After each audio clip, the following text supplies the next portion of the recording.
Mirpur model থানার 25/9/24 মামলায় barrister সুমনকে গ্রেপ্তার করে বিজ্ঞ আদালতে প্রেরণ করা হয়েছে এবং ওনার বিরুদ্ধে প্রসিকিউশন 10 দিন রিমান্ড চাওয়া হয়েছে। বিজ্ঞ আদালতে আমরা রিমান্ড বাতিল সহ আমরা জামিন চেয়েছি। বিজ্ঞ আদালত সন্তুষ্ট হয়ে 5 দিন রিমান্ড মঞ্জুর করেছে। আমরা বিজ্ঞ আদালতে বলেছি ব্যারিস্টার সুমন একজন আইনজীবী, ঢাকা বারের নিয়মিত সদস্য, বাংলাদেশ সুপ্রিম কোর্টের সদস্য।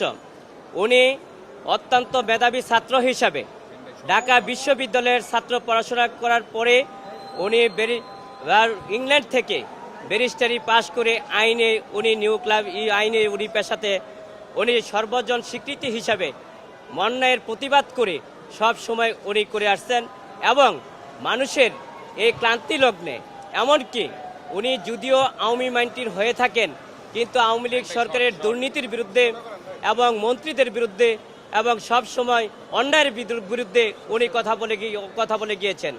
আমরা বিজ্ঞ আদালতে বলেছি ব্যারিস্টার সুমন অত্যন্ত নিষ্ঠাবান এবং সততা দক্ষতার সাথে উনি পেশন করেছেন। বিজ্ঞ আদালত আমরা শুনানি করেছি, রাষ্ট্রপক্ষ শুনানি করেছে। বিজ্ঞ আদালত ব্যারিস্টার সুমনকে পারমিশনও দিয়েছেন কথা বলার জন্য। ব্যারিস্টার সুমন বলেছেন যে আমার আইনজীবীরা শুনানি করেছে, সুতরাং আর আমাদের আইনজীবীর শুনানি করেছে, সুতরাং আমি আর কিছু বলবো না।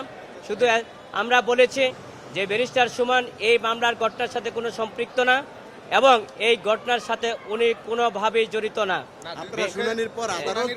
বিজ্ঞ আদালত সন্তুষ্ট হয়ে 10 দিন রিমান্ড যে আইও সাহেবের চাওয়া হয়েছিল 5 দিন রিমান্ড মঞ্জুর করেছেন এবং অত্যন্ত সতর্কতার সহিত ওনাকে জিজ্ঞাসাবাদ করার জন্য নির্দেশ দিয়েছেন এবং জামিন নামঞ্জুর করেছেন। আমরা একজন আইনজীবী হিসাবে মনে করেছি যে এই অর্ডারে আমরা সংক্ষুব্ধ হয়েছি, বিক্ষুব্ধ হয়েছি।